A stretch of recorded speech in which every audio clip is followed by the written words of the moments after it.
First chemo तो मैं बिल्कुल झेल नहीं पाई थी क्योंकि मुझे पता नहीं था कि क्या रिएक्शंस होते हैं। फिर क्योंकि मेरी 19 कीमोस हुई हैं, मेरे सारे बाल गिर चुके थे। मतलब सबसे पहले मैं डर गई थी और मुझे लगा था मैं टकली हो जाऊंगी। मेरी जब सर्जरी हुई तो मेरा लेफ्ट ब्रेस्ट पूरा कंप्लीटली निकाला गया। तो ना तो मैं खाना खा पा रही थी। तो वो फेज मेरा बहुत डिफिकल्ट रहा है। इनफैक्ट वही फेज रहा है जब मैंने गिव अप किया था। आज भी मेरे हॉस्पिटल्स के विजिट्स थोड़े कम हो गए हैं, लेकिन मुझे अपना ध्यान रखना पड़ेगा because it was a stage 4 cancer. आज मेरे साथ एक ऐसी पर्सनालिटी है जिसके बारे में आप जानते होंगे लेकिन पूरी तरीके से नहीं जानते होंगे। एक ऐसी पर्सनालिटी जो टीवी शोज, फिल्म्स और कई वेब प्रोजेक्ट्स में काम कर चुकी हैं, लेकिन ज्यादा चर्चा में तब आई जब उन्होंने अपनी breast cancer journey openly share की। मैं बात कर रही हूँ रोजलिन खान की। वेलकम रोजलिन। जब आपको पहली बार ब्रेस्ट कैंसर का पता चला था तो वो मोमेंट कैसा था? एक्चुअली मैं काफी दिन से एनर्जी क्रैशेस फील कर रही थी। और उस दिन मुझे लगा कि एक ब्रेस्ट में कुछ लंप है काफी टाइम से। तो मैं इसकी हम नॉर्मली ऐसे सोचते हैं ना, चलो एक इसकी सोनोग्राफी कर ली जाए। हम्म। सो मैं अकेली चली गई। और जैसे ही मैं टेस्ट करवाने के लिए गई, सोनोग्राफी कराने, मुझे नहीं पता था कि मुझे मेमोग्राम भी करवाना पड़ेगा। हम्म। तो जो डॉक्टर थी, जो रेडियोलॉजिस्ट थी, उन्होंने जैसे यहाँ पर टच किया, she said it's cancer. Okay. तो मुझे लगा क्या बकवास हो रही है, कैसे मतलब कोई कैसे मुझे इतने फिट इंसान को बोल सकता है कि ये कैंसर है। देन आई सेड कि मैडम आप ठीक से चेक कर लीजिए।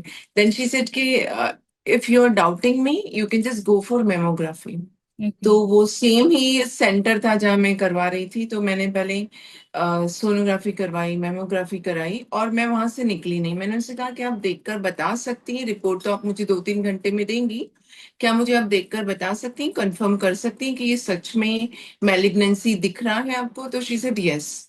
हम्म। अब मैं वहां से, क्योंकि मैं अकेले गई थी और मेरे पास गाड़ी थी, मैं ड्राइवर के पीछे बैठ मतलब अपनी सीट पर बैठ कर आई और ड्राइवर आगे बैठा था। और मैं घर पहुंचने तक मैंने अपने आंसू जैसे रोके ना, मैं उनको शब्दों में नहीं बता सकती। मैं पूरे रास्ते ये सोचती रही कि मैं घर जाकर ये बताऊंगी कि मुझे डॉक्टर ने, जो रेडियोलॉजिस्ट है, उसने कहा है कि यहाँ पर कैंसर दिखाई दे रहा है। हम्म। तो हाफ एन आवर मैंने अपने आप को कैसे रोका है कि ड्राइवर मेरा रोना ना देख ले। वहां पर जहां पर मैं टेस्ट करवाने गई थी, मैं मुझे आपको अगर ये शॉकिंग न्यूज मिलती है कि आपको कैंसर है, तो उसको डाइजेस्ट करना, उसको प्रोसेस करना बहुत डिफिकल्ट होता है, और उस वक्त जब आप अकेले हो। ट्रू। मैं घर आई और उसके बाद आई थिंक मैंने 6 मंथ्स तक अपना फोन नहीं देखा था। मुझे याद है वो वक्त के बहुत बुरा वक्त मैंने काटा है इमोशनली। जितना मैं डिस्टर्ब हुई शायद लाइफ में कभी किसी चीज को लेकर नहीं हुई। तो शुरुआत में कोई सिम्टम्स थे, कोई ऐसा कुछ बदलाव लग रहा था जो आपने इग्नोर किया? शुरुआत में मुझे बहुत कमजोरी फील हो रही थी। कमजोरी इन द सेंस कि मुझे लगता था कि मैंने शायद खाना नहीं खाया है। हम्म। और एक एनर्जी होता है ना कि there is no energy in the body. Hmm. और मोस्टली हमारे इंडिया में होता यही है कि कैंसर अक्सर एडवांस स्टेज पर ही पता चलता है, क्योंकि हम छोटे छोटे सिम्टम्स होते हैं उनको इग्नोर करते हैं। जैसे कि मैंने इग्नोर किया, मेरे ब्रेस्ट में एक लंप था छोटा सा। और मुझे लगता था ठीक है, काफी औरतों को होता है इस तरह का।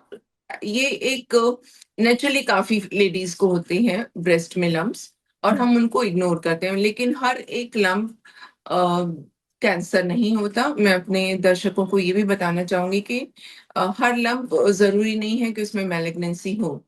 अ, कुछ आई थिंक बहुत कम ऐसे अनलकी लोग होते हैं जिनके ब्रेस्ट के लंप साइज में स्लोली बढ़ते हैं और वो आगे चलकर कैंसरस बन जाते हैं। लेकिन हमारे लिए जरूरी है कि हम उसको चेक करते रहें। तो लंप तो मेरी बॉडी में काफी समय से था और जी। पेनलेस था, तो मुझे लगा कि पेन तो होता ही नहीं है। बट हम्म। जैसे ही हेयर फॉल होने लगा, एनर्जी क्रैश होने लगा, मेरा weight suddenly 10 kgs, I think 3 to 4 months में मेरा 10 केजी वेट रिड्यूस हुआ। तो ओके। मुझे लगा कि क्योंकि मैं एक्सरसाइज करती हूँ, तो मुझे लगा कि चलो एक्सरसाइज के रिजल्ट्स आ रहे हैं। बट हम्म। जो एनर्जी क्रैश हो रही थी उससे पता चला कि कुछ तो है कि जिसे चेक करना चाहिए। तो कीमो सर्जरी ये सब हम बाहर से सुनते हैं, है ना? बट एक्चुअली ये कितना टफ होता है, मतलब एक पेशेंट ही वो सारी चीजें, वो पेन वो जो उस टाइम पे हो रहा होता है वो फेस कर रहा होता है, तो ये कितना टफ रहा होगा आपके लिए? फर्स्ट कीमो तो मैं बिल्कुल झेल नहीं पाई थी, क्योंकि मुझे पता नहीं था कि क्या रिएक्शंस होते हैं। फिर क्योंकि मेरी 19 कीमोज हुई हैं, तो स्लोली मैंने उसकी भी आदत डाल ली थी। मैं अपने आप को प्रिपेयर कर लेती थी कि हाँ, मेरी एनर्जी इतनी लो होगी, मैं बिस्तर से नहीं उठूंगी। मुझे लूज मोशंस होते थे जैसे ही हम कीमोथेरेपी लेते हैं, तो मोस्टली कुछ लोगों को वोमिटिंग होती है, इमिडिएटली सेकेंड डे आपको फीवर आ सकता है, हो सकता है सेम डे आपको फीवर आ जाए। और ये बॉडी का मैकेनिज्म होता है, बॉडी उस कीमो को एडजस्ट करने की कोशिश करती है, तो हमारी बॉडी रिएक्ट करती है, और हर पेशेंट की बॉडी अलग तरह से रिएक्ट करती है। तो जो मैंने अपनी सर्जरी के दौरान झेला, शायद वो मैं भूल सकती हूँ, शायद क्योंकि उसके कुछ दिनों के पेन थे, और वो मैं सोते हुए मैंने गुजारे मोस्टली, क्योंकि बहुत ज्यादा पेनफुल सर्जरी थी। तो मैं सर्जरी से ज्यादा कीमोथेरेपी और रेडिएशन के पेन से गुजरी हूँ। तो मुझे लगता है कि कीमोथेरेपी और रेडिएशन बहुत डिफिकल्ट होता है, और आई थिंक सर्जरी तो हम फिर भी झेल लेते हैं as compare to other things. Hmm. अगर ये तीनों चीजों को कंपेयर किया जाए तो फिर भी सर्जरी एक बार झेली जा सकती है, मगर कीमो और रेडिएशन अगर एक साथ चलता है तो ना तो आप खाना खा सकते हो, आपके मुंह में छाले हो जाते हैं, हम्म। आप कुछ खा नहीं पा रहे हो, प्लस आपको रोज की हर 21 दिन में आपको कीमो लेना है, जी। और एक डेली आपको रेडिएशन लेना है, जिससे ऑलमोस्ट बॉडी काफी जल गई थी अंदर से, हम्म। अंदरूनी तौर से लेकर बाहर तक। तो ना तो मैं खाना खा पा रही थी। तो वो फेज मेरा बहुत डिफिकल्ट रहा है, इनफैक्ट वही फेज रहा है जब मैंने गिव अप किया था। मुझे लगता था कि मैंने तो कई बार ऐसे दुआ की कि इस जिंदगी से शायद मौत आसान है, बट हर डिफिकल्ट टाइम खत्म हो जाता है और फिर एक अच्छा दिन आता है। See I am sitting here, I am talking to you, and yeah. In fact तुम्हें ऐसा लगेगा कि एक टाइम था, मुझे लगता था कि शायद मैं कभी ठीक नहीं होंगी। और आज जब मैं सोशल मीडिया पर आती हूँ, आप लोगों से बात करती हूँ, आप लोगों के माध्यम से दूसरों तक पहुंचती हूँ, तो मुझे लगता है कि जो लोग आज उस फेज से गुजर रहे होंगे जो मैंने कभी देखा है, तो उनके अंदर भी एक उम्मीद जागेगी, वो भी समझ सकेंगे कि इसके बाद एक अच्छी जिंदगी वापस मिल सकती है, आप एक कंफर्टेबल लाइफ जी सकते हो। It is a different thing कि मुझे ऑन एंड ऑफ हॉस्पिटल्स जाना पड़ता है। आज भी मेरे हॉस्पिटल्स के विजिट्स थोड़े कम हो गए हैं, लेकिन मुझे अपना ध्यान रखना पड़ेगा, because it was a stage 4 cancer, और ओलिगोमेटास्टैटिक कैंसर क्योरेबल नहीं होता है, this is mostly treatable. Treatment के दौरान बॉडी इमेज जो है कहीं ना कहीं थोड़ी थोड़ी चेंज होती है, आपने बोला है हेयर लॉस, ठीक है, स्कार्स आ जाते हैं, there is lot of change, है ना? जब आप कीमोथेरेपी लेते हैं या आपकी सर्जरी हो जाती है, तो उस टाइम पे किस तरीके के बॉडी चेंजेस आपने फेस करे और कैसे आपने उसे टैकल किया? पता है, मैं हमेशा से अपने लुक्स को लेकर बहुत कॉन्शियस रही हूँ। आज भी मुझे लगता है कि मुझे सुंदर दिखना, जिस प्रोफेशन को हम बिलोंग करते हैं ना, वहां पे अगर आपके साथ कोई भी चीज हो रही होती है, आपकी पर्सनल लाइफ में कुछ हो रहा होता है, तब भी आप हंस के मुस्कुरा के और लोगों के सामने ऐसे आते हो कि आप तो बहुत ही खुश हो। मैं उस वक्त ये नहीं सोच पा रही थी कि मैं सुंदर लग रही हूँ या नहीं लग रही हूँ। मेरे सारे बाल गिर चुके थे, मतलब सबसे पहले मैं डर गई थी और मुझे लगा था मैं टकली हो जाऊंगी, पीपल विल से कि यार इसके तो बाल नहीं है। सी इंडिया में ना ये बहुत अजीब सी चीज है, मतलब आप और मैं तो इसे बड़ी अच्छे शब्दों में यूज करते हैं कि she has lost her hair and all. But जब हम कहीं गाड़ी से जा रहे हो, आप ट्रैवल कर रहे हो, आप कहीं किसी और जगह जा रहे हो, जो जहां पर आपको लोग ओपनली ऐसे बोलते हैं, अरे वो टकली। या so these are actually. The words जो मैंने फेस किए। हम्म। और इनफैक्ट उसके बाद एक दो बार ऐसा हुआ कि मैं कुछ कुछ डिपार्टमेंट्स में गई और मेरी कहीं पर बात हो रही थी, मैंने उनसे ऐसे ही कह दिया कि I am going through cancer. तो लोगों ने इमिडिएटली ऐसे ऐसे करके मास्क रख लिया, अपने फेस पे ऐसे हाथ रख लिया, ऐसे अपने फेस को कवर कर लिया। तो आज भी हमारे देश में लोगों को ये नहीं पता है कि कैंसर डिजीज इस तरह से फैलता नहीं है। ये तो एक डीएनए डिफेक्ट होता है जिसकी वजह से बॉडी में मैलिग्नेंसी जैसी चीज आ जाती है। हमारे कुछ सेल्स हैं जो डेड होते हैं, मिलियंस में ट्रिलियंस में डेली हमारी बॉडी सेल्स प्रोड्यूस भी करती है और डेड भी होते हैं, मरते भी हैं। तो उसमें हम्म। अगर कहीं आपकी डीएनए में कोई डिफेक्ट आ जाता है तो इस तरह की चीजें होती हैं। तो लोगों को आज इसके बारे में अवेयरनेस नहीं पता है। लोगों को ये नहीं समझ आता कि इसका वेट पुट ऑन क्यों हुआ है। एक्चुअली। जबकि मैं जानती थी, मेरे घर वाले जानते थे कि मुझे स्टीरॉइड्स दिया जा रहा है, हम्म। क्योंकि कीमोथेरेपी अगर आपकी बॉडी में जा रही है, ऐसे में अगर आपका शरीर तैयार नहीं है तो आप कैसे उसे झेलेंगे। तो स्टीरॉइड्स दिया जाता था, तो उसकी वजह से मेरा weight suddenly 20-25 kg put on हो गया। वो भी आई थिंक 2-3 मंथ्स में। हम्म। ना मेरे पास कपड़े रहे थे पहनने के लिए। इनफैक्ट मैं बड़े लूज पैजामे पहनती थी और टी शर्ट्स पहनती थी। और जो स्लीपर्स हम लेडीज पहनती हैं, हम छोटी छोटी सी नाइस स्लीपर्स पहनती हैं। तो मेरे पैर पर इतनी स्वेलिंग होती थी कि मैं अपनी सिस्टर से बोलती थी कि मेरे लिए किसी जेंट्स की लूज स्लीपर्स ला के दे दो, so that I can wear it. और मेरे पैर में जो स्वेलिंग है उस पे वो जो बेल्ट आता है वो मुझे चुभे ना।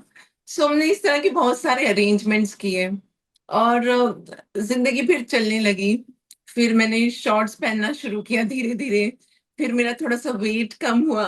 देखो मैं फिर अब वापस अपने पुराने क्लोथ्स में भी आ गई हूँ। So it will take another 2-3 years के मैं वापस उसी वेट पर आ सकूं शायद। फिजिकली तो आप लड़ ही रही थी, मेंटली उस टाइम कितना आप लड़ रही थी, और उस टाइम आपके लिए सबसे स्ट्रॉन्गेस्ट सपोर्ट क्या था?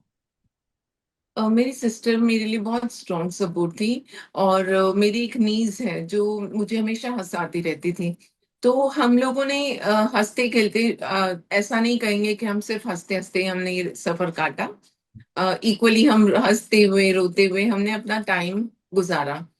6 मंथ्स तक मुझे आइडिया नहीं आ रहा था कि क्या होना है। उसके बाद जब स्लोली जब रिजल्ट्स आने लगे तो हमें लगा नहीं नहीं, डॉक्टर पर कॉन्फिडेंस रखा हमने। हम्म। और इनफैक्ट मेरे डॉक्टर्स भी बहुत हेल्पफुल रहे। और मुझे लगा कि अगर मैं इस तरह से घर पर रहूंगी तो शायद डिप्रेशन में आ जाऊंगी। तो मैंने इमीडिएटली एज एन इन्फ्लुएंसर काम करना शुरू किया। मैं घर पे बैठती तो मैं डिप्रेशन के अंदर घिरी रहती।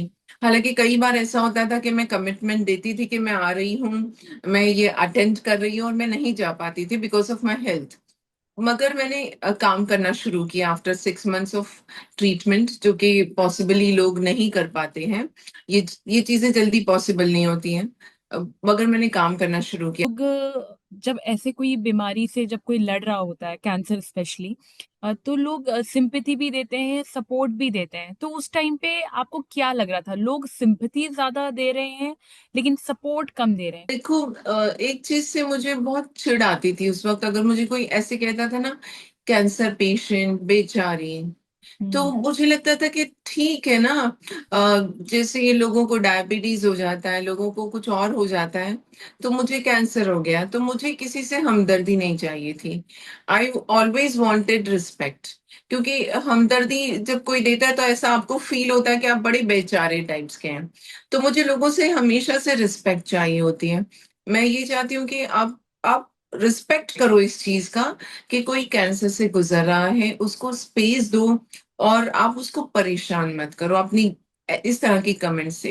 हम्म। और सिंपैथी से पता नहीं क्यों मुझे एलर्जी है। अगर मुझे कोई सिंपैथी देता है ना तो मुझे लगता है क्या हो गया, कैंसर आया था ना। और हमारे आज देश में कैंसर का इलाज होता है। ये बड़ी प्राउड की बात है कि आज हम स्टेज 4 के कैंसर पेशेंट्स दोबारा काम पर जाते हैं और दोबारा हम काम करने लगते हैं। तो वहां भी हमें सिंपैथी नहीं चाहिए भी। आई बिलीव कि जितनी भी कैंसर कम्युनिटी है, मैं उनकी तरफ से सबसे बोलना चाहूंगी कि हम सिंपैथी का पात्र नहीं है, हमें रिस्पेक्ट दो। True. Because we are warriors somewhere or the other way. हम एक ऐसी जंग जीत कर आते हैं जो शायद डॉक्टर्स को भी पता नहीं होता है कि आप वापस आओगे या नहीं आओगे। So we demand respect, we don't demand sympathy. तो सर्जरी के दौरान आपके साथ ऐसा कुछ हुआ जिसके लिए आपको काफी दुख हुआ?